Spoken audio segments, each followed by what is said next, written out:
We obviously are not going to get to all the questions. I know there's about 15 people that have their hands raised. We're going to get to as many questions as time allows. So just an FYI to those that have their hands raised, we're not going to be able to get to everyone. Go ahead with your question, Chuck. Junior Chuck Howard, NASCAR Media Group. Is it safe to say now that Michigan is quickly becoming one of your favorite tracks due to your recent success? And also, do you know what your team gleaned from the recent tire test up there?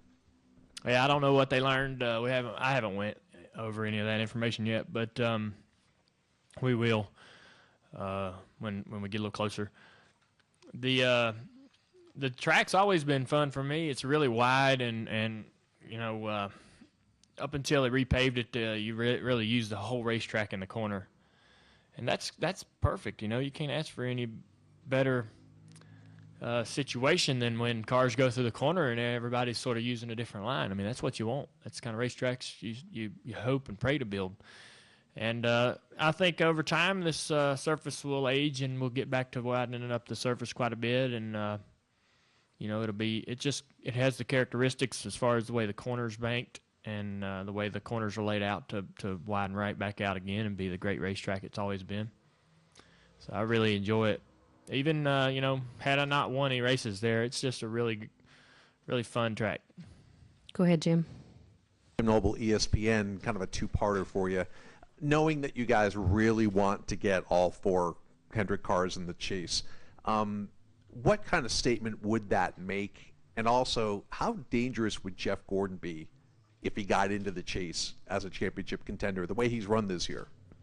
Yeah, I've always felt that it would be great to, you know, for the company, a lot of good you know, confidence building and everybody get a great feeling out of being in the chase, just the whole company being able to enjoy that experience together.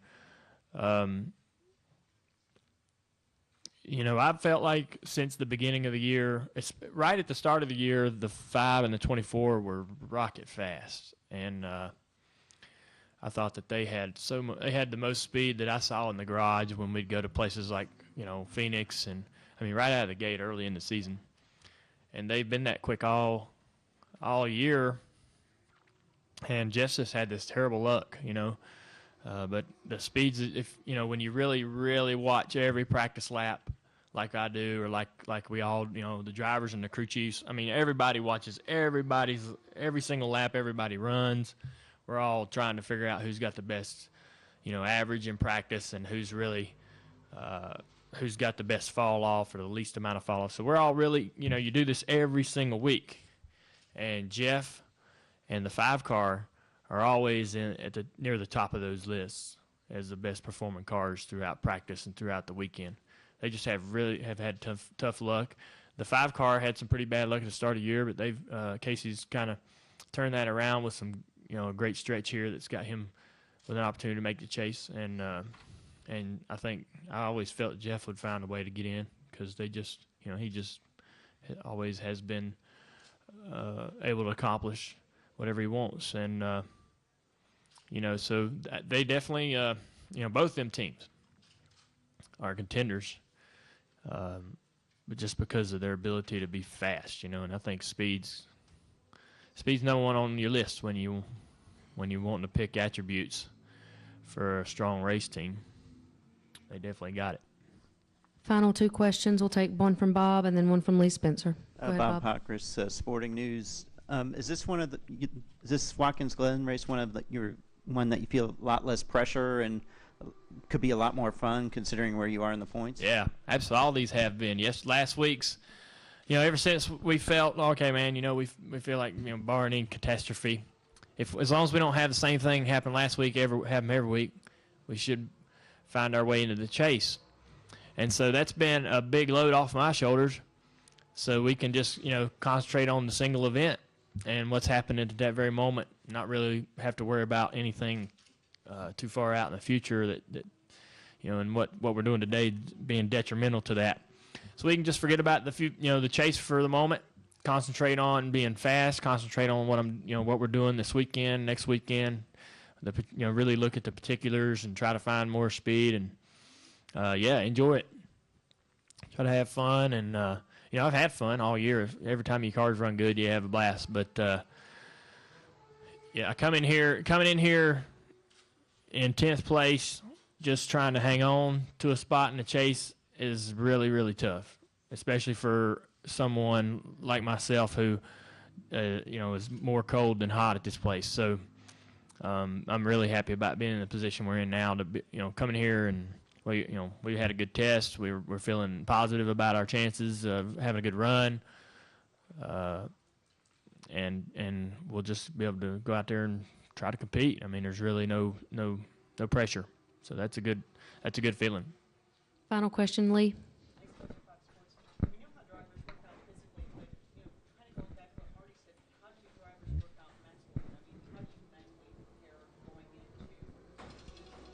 Track, do you have a different game plan for each? Well, yeah, I guess it's I don't really know what I definitely do, just a lot of soul searching and a lot of thinking about my opinion about specific events in the weeks leading up to them.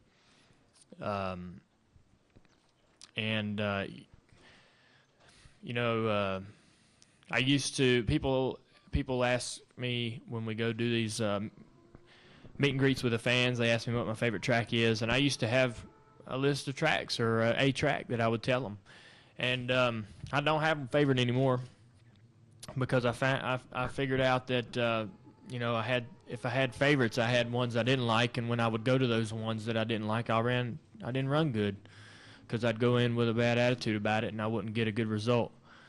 I'd go to Darlington being miserable about being there and run miserable and have a miserable experience. And everybody around me was affected by that aura, and that emotion. So, you gotta, you're going to go to tracks that maybe aren't on the top of your list or tracks that you've struggled at or tracks that are difficult for you personally. And you just have to, you really do a lot of soul searching on Monday and Tuesday and Wednesday about trying to put yourself in a positive frame of mind about going there and trying to maybe, this is going to be the time where I put in the effort and put in the work and make something happen. Maybe there's something I haven't tried to do or maybe I haven't tried hard enough. So you always, and you do that before the season. You do that throughout the entire off season. The first couple of years in the Cup Series, I would get to about 8 weeks left in the year and wish it was over because it just felt like it was so long, and I felt like that, I was just burnt out on arguing and struggling and pulling and pushing and shoving and within my team or with other drivers or what have you, or just the sport. Me and, just not agreeing and, just kind of struggling and frustrated, even when things were going good. But, it took me a while to grow up, and mature and start to realize the what was ahead of me and what the opportunities were. And, you have to mentally, I'm sure it's the same for everybody, whether you're a driver, whether you're in the media or whatever, everybody that's on this, in this circus that goes from week to week. We all have such a long commitment throughout the year, and you have to think about it during the off season and kind of mentally gear your brain for what you're getting ready to do for all those months. You can't just go into it, not really preparing yourself mentally. You have to you gear up. Whatever you got to do, you got to go somewhere and do something crazy, some vacation spot, or go party with your buddies, or whatever you got to do to get geared up, get your mind ready for it. But you definitely have to do some things to sort yourself and get ready for the season and for individual weekends, specifically the ones that have been tough in the past.